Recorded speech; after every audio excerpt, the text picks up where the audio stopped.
अपने बच्चों को ये लोग पढ़ाएंगे भी बनाना चाहते हैं, कठपुतला पर जोर के इसको ले जाना चाहते हैं। अगर कोई मरने के लिए आ ही रहा है तो जिंदा कहां से हो जाएगा? लोग कहते थे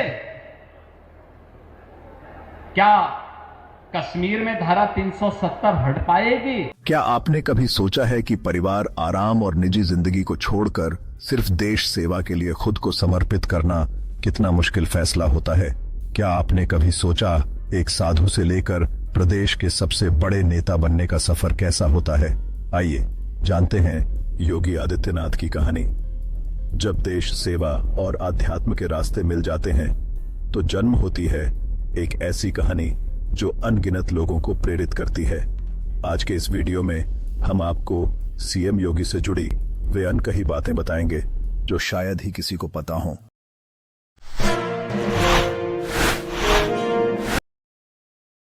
ये नया भारत है, जो बोलता है वह करता है। नमस्कार दोस्तों, आपका स्वागत है हमारे चैनल पर। आज हम एक ऐसे नेता की कहानी लेकर आए हैं जिन्होंने अपने जीवन में अनगिनत चुनौतियों का सामना करते हुए न केवल अपनी धार्मिक और सामाजिक पहचान बनाई, बल्कि राजनीति के क्षेत्र में भी नए मुकाम हासिल किए। जी हां, आज हम बात करेंगे उत्तर प्रदेश के मुख्यमंत्री योगी आदित्यनाथ की जीवन यात्रा के बारे में। हमने कहा भी कावड़ यात्रा तो हम निकालने देंगे, लोगों ने कहा दंगा हो जाएगा, हमने कहा एक बार आर पार हो ही जाए, देखा जाएगा। योगी आदित्यनाथ का जन्म 5 जून 1972 को पौड़ी गढ़वाल उत्तराखंड में हुआ था। अपने बचपन से ही उन्होंने साधु संतों के बीच रहकर भारतीय संस्कृति और धार्मिकता के प्रति अपनी गहरी रुचि विकसित की। उनका असली नाम अजय सिंह बिष्ट है। उनका परिवार एक सामान्य लेकिन धार्मिक गढ़वाली क्षत्रिय परिवार था। उनके पिता आनंद सिंह बिष्ट वन विभाग में फॉरेस्ट रेंजर के पद पर कार्यरत थे, जबकि मां सावित्री देवी गृहिणी थीं। योगी आदित्यनाथ अपने परिवार में 7 भाई बहनों में से 5वें हैं, जिनमें 3 बड़ी बहनें और एक बड़ा भाई भी शामिल हैं। उनकी प्रारंभिक शिक्षा टिहरी के गजा गांव के स्थानीय स्कूल से हुई, जहां उन्होंने 1977 में पढ़ाई शुरू की और 1987 में 10वीं की परीक्षा पास की। इसके बाद उन्होंने ऋषिकेश के श्री भरत मंदिर इंटर कॉलेज से 12वीं की परीक्षा उत्तीर्ण की। 1990 में वे गणित की पढ़ाई के दौरान अखिल भारतीय विद्यार्थी परिषद ABVP से जुड़े, जो उनके राजनीतिक दृष्टिकोण के विकास का पहला कदम था। 1992 में उन्होंने हेमवती नंदन बहुगुणा गढ़वाल विश्वविद्यालय से गणित में स्नातक की डिग्री प्राप्त की। हालांकि उनके छात्र जीवन के दौरान एक बड़ा मोड़ तब आया जब वे गोरखपुर आए और गोरखनाथ मंदिर के महंत अवैधनाथ से मिले। 1993 में योगी आदित्यनाथ ने गोरखनाथ मंदिर में अपने गुरु महंत अवैधनाथ के शरण में संन्यास लेने का निर्णय लिया। उन्होंने अपना सांसारिक जीवन त्याग कर संन्यास ग्रहण किया और अजय सिंह बिष्ट से बदलकर योगी आदित्यनाथ नाम धारण किया। 1994 में वे पूर्ण सन्यासी बन गए। उनके संन्यास लेने की प्रक्रिया और नाम परिवर्तन ने उनके जीवन को पूरी तरह से बदल दिया। संन्यास लेने के बाद योगी आदित्यनाथ ने गोरखनाथ मंदिर की देखभाल की और वहां के धार्मिक एवं सामाजिक कार्यों में सक्रिय रूप से भाग लिया। वे आध्यात्मिक जीवन के साथ साथ समाज सेवा में भी लगे रहे और जल्दी ही जनमानस में लोकप्रिय हो गए। उनका यह आध्यात्मिक मार्ग उन्हें राजनीति की ओर भी लेकर आया, क्योंकि गोरखनाथ मंदिर की पारंपरिक राजनीति से गहरा जुड़ाव रहा है। महंत अवैधनाथ और उनके पूर्ववर्ती भी राजनीतिक नेताओं में शामिल थे। योगी आदित्यनाथ ने भी 1998 में गोरखपुर से भारतीय जनता पार्टी भाजपा के टिकट पर लोकसभा चुनाव लड़ा और मात्र 26 वर्ष की उम्र में सांसद बन गए। अहम आदित्यनाथ लोकसभाया सदस्यत्वेन निर्वाचितः निश्चितेन परमेश्वरस्य नाम्नः सपे। इस प्रकार योगी आदित्यनाथ का प्रारंभिक जीवन एक साधारण छात्र के रूप में शुरू हुआ, जो धीरे धीरे आध्यात्मिकता और जनसेवा से जुड़ते हुए राजनीति के शीर्ष पर पहुंचा। उनके संन्यास ग्रहण के बाद उनके पिता और परिवार से उनका रिश्ता कट गया और गुरु महंत अवैधनाथ ने उनके परिवार की जगह ले ली। संन्यास ग्रहण के बाद उनका जीवन नाथ पंथ की मानव कल्याण परंपरा के अनुसार लोक सेवा और आध्यात्म की ओर केंद्रित हो गया। योगी आदित्यनाथ नाथपीठ के उत्तराधिकारी भी बने और बाद में राजनीति में सक्रिय हुए। योगी आदित्यनाथ का राजनीतिक करियर 1998 में शुरू हुआ, जब वे महज 26 वर्ष की आयु में गोरखपुर लोकसभा क्षेत्र से भारतीय जनता पार्टी भाजपा के उम्मीदवार के रूप में चुनाव लड़े और छोटी सी जीत दर्ज की। उस समय वे देश के सबसे कम उम्र के सांसदों में से एक थे। योगी आदित्यनाथ का राजनीतिक सफर उनके गुरु महंत अवैधनाथ से गहरे जुड़ा था, जिन्होंने राजनीति से संन्यास लेने के बाद योगी को अपना उत्तराधिकारी घोषित किया था। 1998 के बाद 1999, 2004, 2009 और 2014 के लोकसभा चुनाव में उन्होंने गोरखपुर से लोकसभा सीट से चुनाव जीता।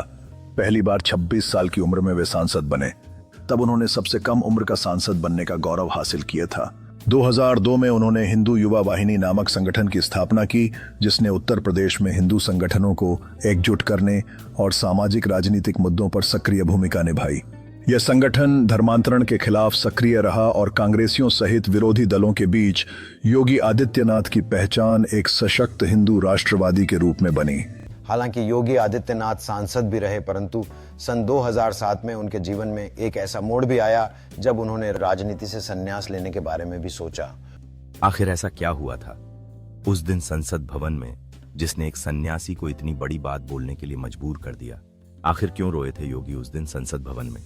देखिए इस वीडियो में, जब एक सन्यासी ने भरी संसद में अपने मन की बात कही, उनकी आवाज में एक ऐसा दर्द था जिसने सबको सुनने पर मजबूर कर दिया।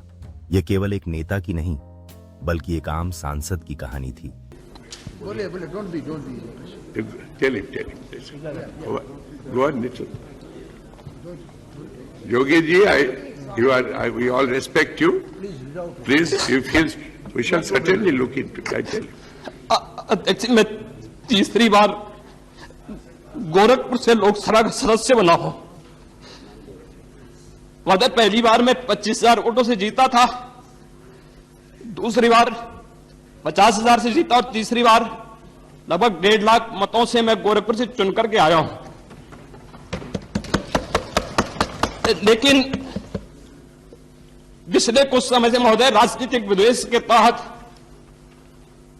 मुझे जिस प्रकार से राजनीतिक पूर्वाग्रह का शिकार बनाया जा रहा है, मैं केवल आपसे अनुरोध करने के लिए आया हूं, क्या मैं इस सदन का सदस्य हूं या नहीं हूं, और क्या सदन मुझे संरक्षण दे पाएगा या नहीं दे पाएगा? मुझे संरक्षण नहीं दे सकता है तो मैं आज ही सदन को छोड़ करके वापस जाना चाहता हूं। छोड़िए, मैंने कोई महत्व नहीं रखता महोदय। मैंने अपने जीवन से संन्यास लिया है अपने समाज के लिए। मैंने अपने परिवार को छोड़ा है, मैंने अपने माँ बाप को छोड़ा है, लेकिन आज मुझे अपराधी बनाया जा रहा है महोदय, केवल राजनीतिक पूर्वाग्रह के तहत।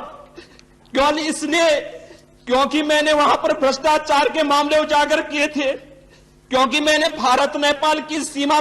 इस दौरान उन्होंने अपने जीवन के उद्देश्य और धर्म के प्रति अपनी जिम्मेदारियों पर विचार किया। उनकी आत्मा ने उन्हें यह एहसास दिलाया कि राजनीति से दूर रहना आसान है, लेकिन समाज की सेवा करना जरूरी है। इस विचार ने उन्हें फिर से राजनीति में लौटने और लोगों की भलाई के लिए प्रयास करने के लिए प्रेरित किया। इस यात्रा ने उन्हें एक नई दिशा दी और उन्होंने राजनीति को एक माध्यम माना जिसके जरिए वह समाज में सकारात्मक बदलाव ला सकते हैं। आदित्यनाथ न केवल एक सन्यासी बल्कि समाज सेवी और कड़ा वक्ता भी हैं, जिन्होंने गरीबों, दलितों और पिछड़े वर्गों के उत्थान के लिए कई प्रयास किए। अपने बच्चों को ये लोग पढ़ाएंगे इंग्लिश स्कूलों में, और दूसरे के बच्चे के लिए अगर वो सुविधा सरकार देना चाहती है, कहते नहीं उर्दू पढ़ाओ इसको, यानी उसको मौलवी बनाना चाहते हैं, कठपुतला बन के इसको ले जाना चाहते हैं। और इसलिए भाई अगर कोई मरने के लिए आ ही रहा है तो जिंदा कहां से हो जाएगा? लेकिन पुलिस की गोली से कोई नहीं मरा, जो मरे हैं उपद्रवी उपद्रवियों की ही गोली। लोग कहते थे क्या कश्मीर में धारा 370 हट पाएगी? किसी ने नारा दिया था, जहां हुए बलिदान मुखर्जी व कश्मीर हमारा। भी कहते थे कि रामलला हम आएंगे, मंदिर वहीं बनाएंगे। उनका राजनीतिक जीवन गोरखनाथ मठ के पूर्व महंत और उनके गुरु महंत अवैधनाथ से गहरे रूप से जुड़ा रहा है। महंत अवैधनाथ ने जब 1998 में राजनीति से संन्यास लिया, तब योगी आदित्यनाथ को अपना उत्तराधिकारी घोषित किया, जिससे उनका राजनीतिक सफर शुरू हुआ। उनकी जनसेवा और चुनावी गतिविधि से लोकप्रियता बढ़ती गई। 2017 में भाजपा की प्रदेश में भारी जीत के बाद 19 मार्च 2017 को उन्हें उत्तर प्रदेश के मुख्यमंत्री के रूप में चुना गया। के संविधान के प्रति सच्ची श्रद्धा और निष्ठा रखूंगा। उनके राजनीतिक सफर में उनकी सख्त प्रशासनिक छवि, कड़े कदम और सामाजिक विकास के प्रयास शामिल हैं, जो उन्हें एक प्रभावशाली नेता बनाते हैं। यह उनके राजनीतिक जीवन का सबसे महत्वपूर्ण पड़ाव था। संक्षेप में योगी आदित्यनाथ का राजनीतिक करियर उनके धार्मिक जीवन के साथ शुरू हुआ, फिर सांसद बनकर और बाद में मुख्यमंत्री बनकर उन्होंने उत्तर प्रदेश की राजनीति में एक मजबूत स्थान बनाया। उनके राजनीतिक सफर की शुरुआत एक साधारण सांसद के रूप में हुई थी, जो समय के साथ एक बड़े नेता में तब्दील हो गया।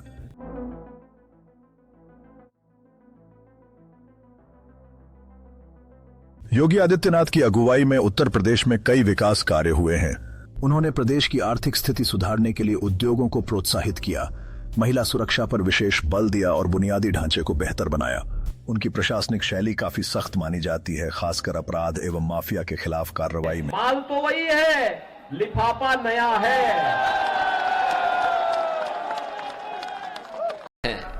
एक गर्मी जो अभी किराना में और मुजफ्फरनगर में कुछ जगह दिखाई दे रही है ना, ये सब शांत हो जाएगी उसके बाद, क्योंकि गर्मी कैसे शांत होगी ये तो मैं मई और जून में भी इसको बहुत शिमला बना देता हूं। योगी आदित्यनाथ एक धार्मिक नेता के रूप में अपनी पहचान भी बनाए हुए हैं। वे गोरखनाथ मंदिर के महंत हैं और सामाजिक सांस्कृतिक कार्यक्रमों में सक्रिय रहते हैं। उनकी धार्मिक चेतना सार्वजनिक जीवन के कई पहलुओं में झलकती है।